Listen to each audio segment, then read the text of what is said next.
আমি ধ্বংস।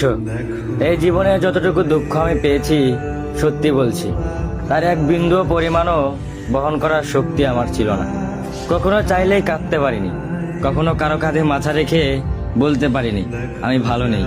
তাই নিজের ভিতরেই সব জমিয়েছি হাসি মুখের আড়ালে, নীরবতার গভীরে। মানুষ ভাবে আমি শক্ত, আমি নির্লিপ্ত, আমি সব পারি, অথচ কেউ জানে না ভেতরে ভেতরে আমি কতবার ভেবেছি।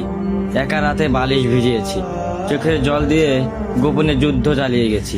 আমি নিজেকে এতবার জোড়া লাগিয়েছি যে এখন নিজের আসল রূপটাই ভুলে গেছি।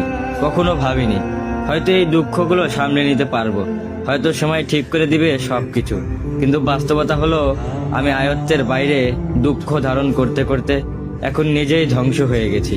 এখন মনে হয় আমি নেই, আমি কেবল এক ভাঙা মানুষ, যার ভিতরে অনেক কথা জমে আছে কিন্তু শোনার কেউ নেই।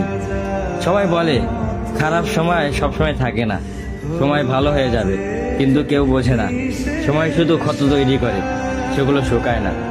আমি এখন কেবল একটু নীরবতা, মুখে হাসি, চোখে অন্ধকার আর মনে একরাশ দুঃখের বোঝা নিয়ে প্রতিদিন বেঁচে থাকার অভিনয় করে যাই। আমি ধ্বংস হয়েছি, তবু মুখে বলি আমি ভালো আছি।